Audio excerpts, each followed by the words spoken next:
राम को मानने वाले हैं। और भगवान राम भी ऐसे आदर्श थे जो माता सबरी के झूठे बैर खाए। यदि आज संविधान में यह व्यवस्था करी है कि अनुसूचित और SC ST वर्ग के लोग यदि लोकसभा और राज्यसभा, लोकसभा और विधानसभा में जा रहे हैं तो उसका समर्थन जनसंघ के रूप में भी डॉक्टर श्यामा प्रसाद मुखर्जी 1952 में कर रहे थे। जब तक दलित समाज आगे मुख्यधारा में नहीं आएगा तब तक आरक्षण रहेगा। नमस्कार, मैं पूजा चौबे और आप देख रहे हैं एक न्यूज़ 24। इस वक्त मैं भाजपा के कार्यालय में उपस्थित हूँ, जहाँ पे बड़े ही धूमधाम से बाबा साहब भीमराव अंबेडकर की जयंती मनाई जा रही है। सभागार को संबोधित करते हुए क्या कुछ कह रहे हैं भाजपा के प्रदेश अध्यक्ष सम्राट चौधरी, पहले उसको सुने। एक तरफ बाबा साहब भीमराव अंबेडकर को इस देश में पूजा जाता है और दूसरे तरफ पाकिस्तान में योगेंद्र मंडल कौन है, कोई पाकिस्तानी आज तो गारंटी देता हूं कि नहीं चिंता हो। यही फर्क है हिंदुस्तान और पाकिस्तान। और बाबा साहब भीमराव अंबेडकर साहब जिन्होंने अंग्रेजों की गुलामी को भी देखा और हिंदुस्तान को के संविधान को भी बनाने का काम किया,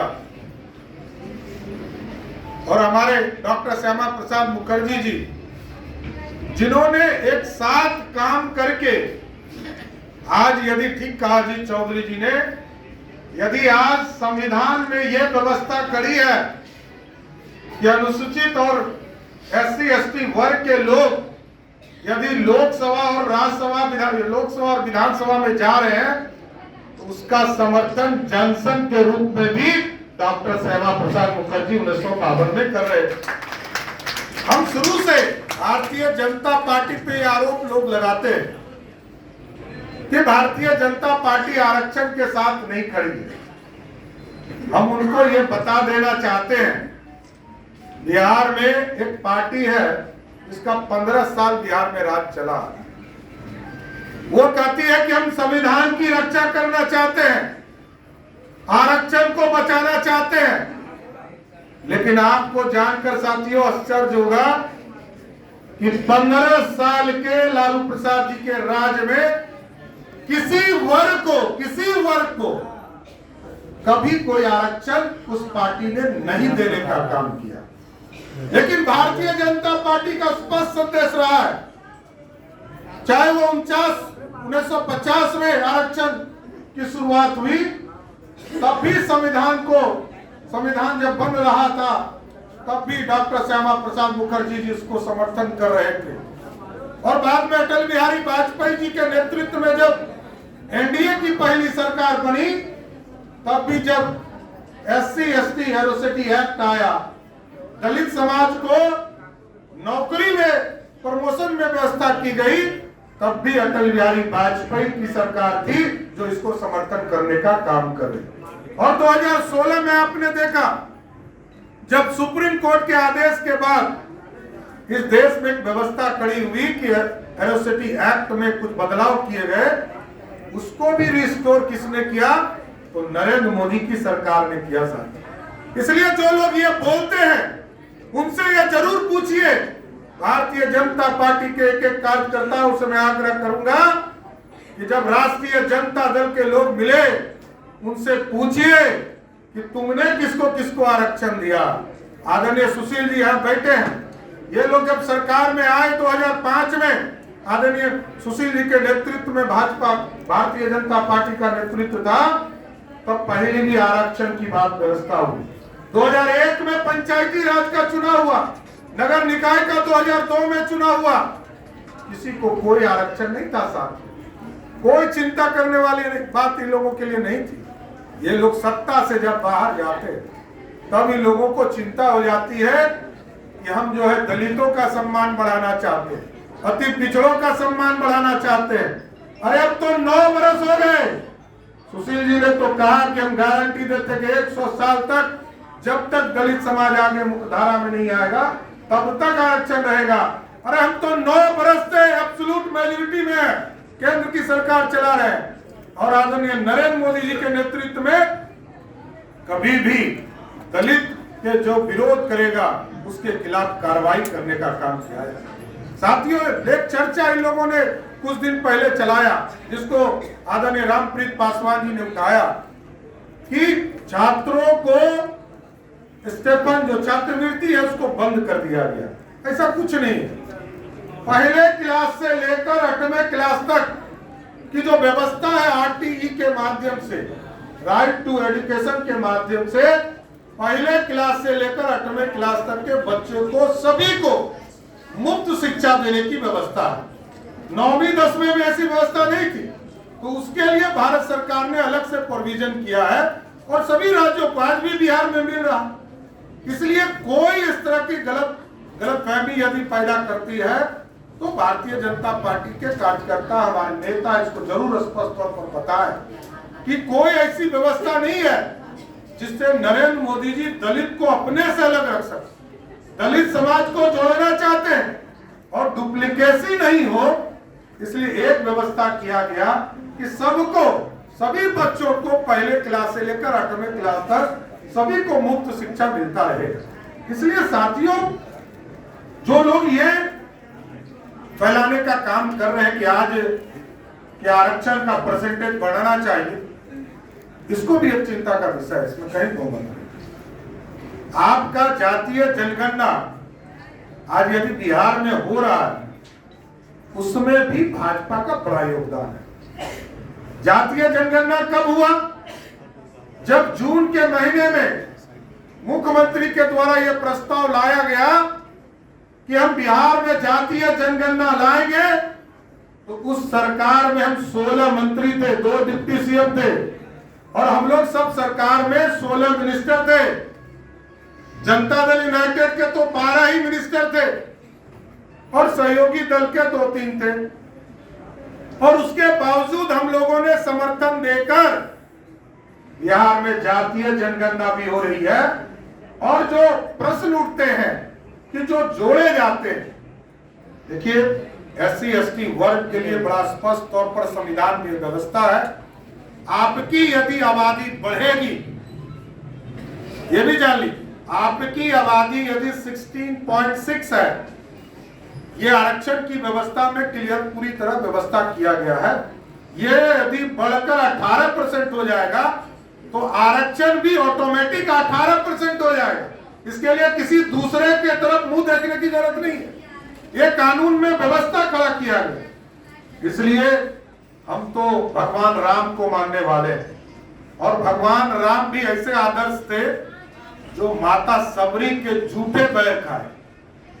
और इस पूरी भारतीय जनता पार्टी की संरचना भी स्पष्ट है कि भगवान राम को इसलिए पूछते हैं जिनको अपने सगे पिता ने कहा कि आपको वनवास जाना है बिना कोई अपराध के। इसलिए मर्यादा पुरुषोत्तम राम पर बहुत से लोग प्रश्न उठाते हैं कि सांप्रदायिक, बाबा साहब भीमराव अम्बेडकर साहब ने ही भगवान राम को संविधान के पहले पृष्ठ पर स्थान दिया साथियों, किसी दूसरे भगवान को नहीं दिया। आप समझिए कि जब बाबा साहब भीमराव अम्बेडकर ने, आज यदि कोई भगवान राम की का चित्र जो है किसी चीज में डाल दे तो कितना बवाल होगा, आप सोच सकते हैं। लोग कितनी बात चर्चा करेंगे कि भाजपा ने अपना एजेंडा डाल दिया। बाबा साहब भीमराव अम्बेडकर ने 1950 में संविधान के किताब में पहले पृष्ठ पर भगवान राम की चित्र लगाई। उसका मूल कारण है कि हमारे देश के मर्यादा पुरुषोत्तम राम, उससे बड़ा मर्यादा इस देश में हुआ ही नहीं। भीमराव अम्बेडकर के जयंती के समारोह में हमको जाने का मौका मिला। अभी सुशील जी ने 5 पुण्य पंचतंत्र के बारे में चर्चा किया, तो मैं भी मुंबई के प्रवास पर था और मैं चैत्य भूमि पर गया।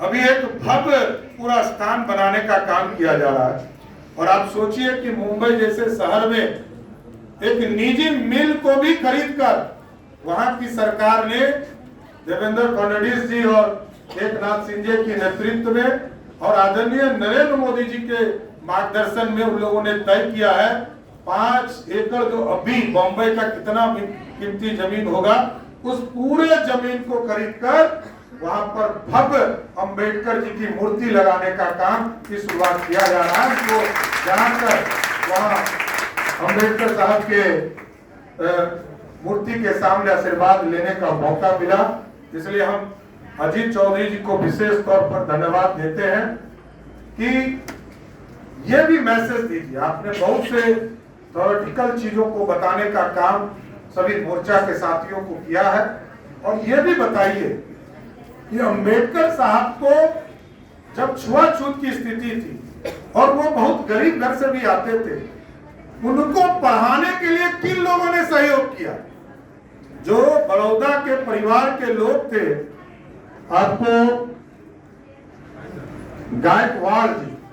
गायकवाड़ परिवार था, उन लोगों ने उस जमाने में स्कॉलरशिप देकर उनको इंग्लैंड और अमेरिका भेजने का काम किया था। यह भी हमको बताना चाहिए। और छुआछूत हम ही लोगों ने किया था, कोई दूसरे लोगों ने कि नहीं किया था। यदि किसी ने छुआछूत की बीमारी को बताने का काम किया तो अंबेडकर साहब को इसके लिए विशेष तौर पर धन्यवाद देना चाहते हैं। यह देश हमारा है और इस देश को श्रेष्ठ बनाने का काम आज यदि कोई कर रहा है तो देश के यशस्वी प्रधानमंत्री आदरणीय नरेंद्र मोदी जी हैं, जो इस देश को मजबूती के साथ खड़ा कर। इसलिए आज अंबेडकर साहब के जयंती के शुभ अवसर पर हम तमाम लोगों को ये प्रेरणा लेना चाहिए कि हम अपने समाज में जो लोग पीछे छूट गए हैं, जो समाज पीछे छूट गया है, जिनको कोई नहीं देखने वाला है, जिनको आज भी अछूत की श्रेणी में कोई रखता है, तो भारतीय जनता पार्टी के कार्यकर्ताओं का ये प्रथम धर्म होगा कि आप 5-5 ऐसे परिवार को अपने साथ जोड़िए, उनके साथ रहने और सहने का काम कीजिए और संबंध बनाकर उनको मुख्य धारा में जोड़ने का काम कीजिए। आज इसी तरह अंबेडकर साहब के जयंती के शुभ अवसर पर हम तमाम लोगों को विशेष तौर पर समाज के इस वर्ग के तमाम जो अनुसूचित जाति के तमाम वर्गों को, जो 22 जाति हमारे बिहार में है, इन तमाम लोगों को विशेष तौर पर धन्यवाद देते हुए कि लगातार उनके सपने को साकार करने का काम हम लोगों को करते रहना है। बहुत बहुत धन्यवाद। तो आपने देखा क्या कुछ कह रहे थे भाजपा के अध्यक्ष सम्राट चौधरी। उनका साफ साफ कहना था कि बाबा साहब भीमराव अंबेडकर भी भगवान श्री राम को पूजते थे, तभी तो वो पहले पेज में बाबा साहब भीमराव अंबेडकर की संविधान के पहले पेज में उनकी तस्वीर लगाई गई। नहीं तो शुक्र है कि उस समय बीजेपी की सरकार नहीं थी, नहीं तो उस समय भी बीजेपी की सरकार होती तो लोग यही कहते कि ये राम मंदिर और भगवान श्री राम का मुद्दा ये बीजेपी का है, लेकिन ऐसा नहीं है। बाबा साहब भीमराव अंबेडकर को हम अपने आदरणीय मानते हैं। बाबा साहब अंबेडकर सारे देशवासियों को एक सूत्र में बांधकर चलने का कार्य करते थे। तो आप बने रहिए हमारे साथ, देखते रहिए एक न्यूज़ 24। वीडियो देखने के लिए आपका धन्यवाद।